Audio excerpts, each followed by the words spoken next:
Good morning दोस्तों, very very good morning. मां Sharda stock market classes आपका स्वागत करता है।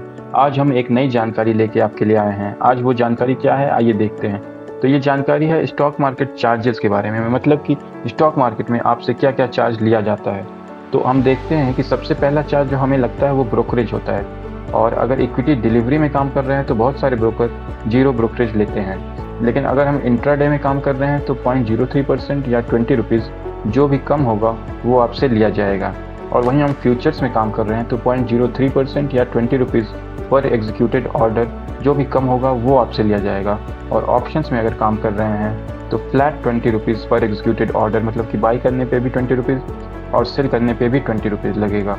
तो टोटल लगभग 40 रुपीज़ लग जाएगा ब्रोकरेज प्लस गवर्नमेंट का चार्ज मिला के लगभग आपको 50 से 60 रुपये देना पड़ेगा।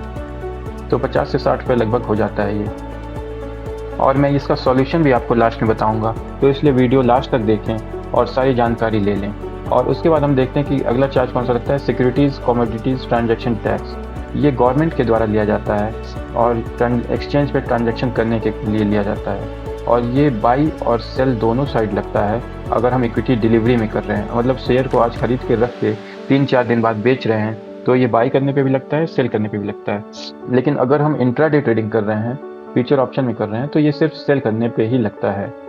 और इसके बाद हम देखते हैं कि ट्रांजैक्शन टर्नओवर चार्ज लगता है, मतलब कि ट्रांजैक्शन चार्ज लगता है। ये एनएसई और बीएसई द्वारा लिया जाता है, एमसीएक्स के द्वारा भी लिया जाता है। On the value of your transactions, जितना आप टर्नओवर करिएगा उस पर आपसे लिया जाता है, जितना ज़्यादा टर्नओवर करिएगा। तो इसके बाद अब हम देखते हैं कि कॉल एंड ट्रेड चार्ज होता है। कॉल एंड ट्रेड चार्ज क्या होता है कि ये 50 रुपीज़ पर ऑर्डर होता है for orders place through dealer at Zerodha including auto square off orders. मतलब कि अगर आप फ़ोन करके अपना ऑर्डर लगवाते हैं तो आपका ये काटा जाता है 50 रुपीज़ एक ऑर्डर के लिए। लेकिन अगर आप 3:30 बजे से पहले अपने ट्रेड को नहीं निकालते हैं तो 3:20 3:25 पे बहुत सारे ब्रोकर आपका ऑटोमेटिक स्क्वायर ऑफ कर देते हैं ट्रेड को। तो उस समय अगर ऑटोमेटिक स्क्वायर ऑफ ब्रोकर कर रहा है आपका ट्रेड, तो उस पर भी आपका चार्ज कटेगा 50 रुपये का। एक ऑर्डर को निकालने का 50 रुपये का चार्ज कटेगा। अगर आपका ऑर्डर MIS में है, इंट्राडे में है, तो वो आपका ब्रोकर आपको ऑर्डर को निकालने का चार्ज काटेगा ही। तो इसलिए अपना ऑर्डर 3:20 या 3:25 से पहले निकाल दें, खुद से निकालें, ताकि ये एक्स्ट्रा चार्ज आपको ना देना पड़े। उसके बाद अगला चार्ज है स्टैम्प ड्यूटी चार्ज है। स्टैम्प चार्ज बहुत ही कम लगता है और यह है और लिया जाता है और लिया जाता है और ये स्टेट गवर्नमेंट को जाता है। उसके बाद GST है जो कि 18% लगता है। किस पे लगता है? ब्रोकरेज पे और SEBI charges plus transaction charges तीनों पे मिला के 18% GST लगता है।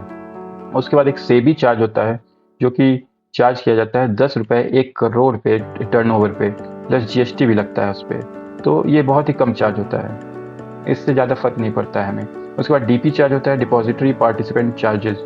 ये 13 रुपये प्लस GST लगता है। ये कब लगता है? जब भी हम किसी भी शेयर को डिलीवरी में रखे हुए हैं और 1 दिन 2 दिन 4 दिन बाद कभी भी बेचते हैं तो उस पर ये चार्ज लगता है।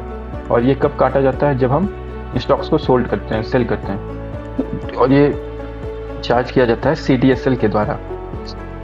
तो ये चार्ज 13 रुपीज़ प्लस GST होता है। ये थोड़ा सा ज़्यादा होता है। और एक दिन में अगर आप किसी भी शेयर को कितनी भी बार बेचें, ये दिन भर एक शेयर पे एक ही बार लगता है। कितनी भी क्वांटिटी आप उस शेयर का बेचें आज, उससे नहीं मतलब है, लेकिन एक शेयर पे एक ही बार। जैसे कि रिलायंस का शेयर आप आज अगर आपके पास 100 क्वांटिटी है, कल आपने ख़रीदा था और आज आपने 10 बार बेचा, 10-10 करके, तो आपका एक ही बार DP चार्ज कटेगा। लेकिन अगर रिलायंस का भी शेयर आपने बेचा है और अडानी का भी बेचा है और टाटा मोटर्स का भी बेचा है तो 3 बार कटेगा, तीनों पे कटेगा। तो ये शेयर्स पे डिपेंड करता है कि कितने तरह का शेयर, अलग अलग कंपनी का शेयर आपने बेचा है, उस पर कटता है ये। एक कंपनी का 10 बार बेचिए, 20 बार बेचिए, आज दिन भर में एक एक शेयर करके बेचिए अगर आपके पास शेयर है, तो उस पर एक ही बार कटेगा शाम में। उसके बाद अगला चार्ज हम देखते हैं प्लेजिंग चार्ज। ये प्लेजिंग चार्ज 30 रुपये है। ये उसके लिए है जो कि अपने शेयर को गिरवी रख के फिर से उस शेयर से कुछ मार्जिन लेते हैं, उस पर ये प्लेजिंग चार्ज कटता है। उसके बाद MC चार्ज होता है। MC चार्ज कोई ब्रोकर नहीं लेते हैं, कोई ब्रोकर लेते हैं। एनुअल मेंटेनेंस चार्ज है ये। जैसे जीरोधा 300 प्लस GST 18% लेता है 1 साल में, तो बहुत सारे ब्रोकर ये नहीं भी लेते हैं, जिन पे 0 AMC चार्ज है। उसके बाद कॉर्पोरेट एक्शन ऑर्डर चार्ज है। जैसे कि OFS आता है, ऑफर फॉर सेल, कोई कंपनी अपना शेयर और बेच रही है या बाईबैक आ रहा है या टेक ओवर, ये सब डीलिस्टिंग, ये सब पे अगर हम लगाते हैं अपना ऑर्डर तो उसमें 20 रुपये प्लस GST कटता है। तो ये कॉर्पोरेट एक्शन चार्ज है। इसके बाद हम देख लेते हैं कुछ चार्ज और है। NRI के लिए ब्रोकरेज चार्ज अलग है। तो ये मेनली हम जीरोधा का देख रहे हैं, लगभग सबका बराबर ही है। ग्रो, एंजल लगभग सबका एक ही तरह है। तो NRI ब्रोकरेज चार्ज भी लगता है। NRI लोगों का चार्ज अलग है। इनका GST तो सेम है, लेकिन ये एनुअल मेंटेनेंस चार्ज अलग है। अकाउंट विथ डेबिट बैलेंस, ये जानना जरूरी है।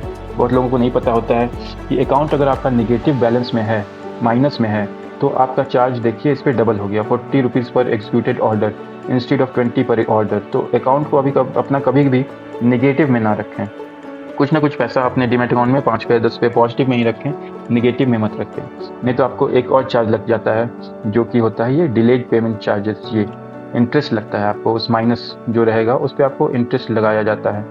तो इसलिए कभी भी अपने अकाउंट को निगेटिव में ना रखें। उसके बाद होता है charges for investor protection fund.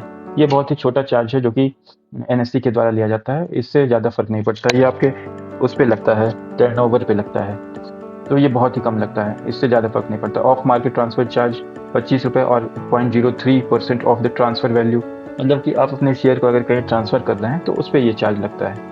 दूसरे डीमैट में ट्रांसफ़र कर रहे हैं तो उस पर लगता है। Physical CMR request, client master report अगर आप ले रहे हैं तो उस पर ये चार्ज लगता है। ये सब कभी कभार होता है, ये डेली नहीं लगता है। पेमेंट गेटवे चार्ज बहुत सारे ब्रोकर लेते हैं। अगर आप अपना नेट बैंकिंग से पैसा डाल रहे हैं अपने डीमैट अकाउंट में तो उस पर ये चार्ज लगता है, लेकिन UPI पे ये चार्ज नहीं लगता है। इसलिए UPI का यूज़ करें और अपना ये चार्ज बचाएं। और डिलेड पेमेंट चार्ज मैंने बता दिया। अपने अकाउंट को निगेटिव में ना रखें, नहीं तो आप पे रोज़ इंटरेस्ट लगेगा 0.05% पर डे के हिसाब से डेबिट बैलेंस पे। इसलिए अपने अकाउंट में 5 से 10 रुपये, 50 रुपये, 100 रुपये कुछ ना कुछ रखे रहें, निगेटिव में ना जाने दें। उसके बाद हम देखते हैं कि सॉल्यूशन क्या है। इन सब चार्जों से बचने का सॉल्यूशन है शून्य का यूज़ करें। शून्य ब्रोकर आपका जीरो ब्रोकरेज फीस लेता है। इंट्राडे में, ऑप्शंस में, फ्यूचर में जीरो ब्रोकरेज लेता है। डिलीवरी में और सब में, FNO में, ऑप्शंस में, इंट्राडे में, सब में जीरो ब्रोकरेज लेता है। और अकाउंट मेंटेनेंस चार्ज भी जीरो है। कॉल एंड ट्रेड चार्ज भी जीरो है। तो बहुत सारा चार्जेस इसमें जीरो है। और हमने इससे कोई भी कोलैबोरेशन नहीं किया है, ना ही इनसे कोई पैसा लिया है। बस आपके फ़ायदे के लिए बता रहे हैं कि इस ब्रोकर का यूज़ कर सकते हैं। अगर आपको ये सब चार्जेस बचाने हैं आपको अगर, तो इस ब्रोकर का यूज कर सकते हैं आप। मैं खुद करता हूँ यूज, तो आप भी कर सकते हैं अगर आपका मन है तो मैं धन्यवाद आप सबका इस वीडियो को देखने के लिए। और इस जानकारी को ज़्यादा से ज़्यादा शेयर करें, हमें लाइक, शेयर, सब्सक्राइब करें, ताकि हम आपके लिए इसी तरह का वीडियो लाते रहें। थैंक यू एवरीबॉडी फ्रॉम मां शारदा स्टॉक मार्केट क्लासेस की तरफ से आप लोग का धन्यवाद।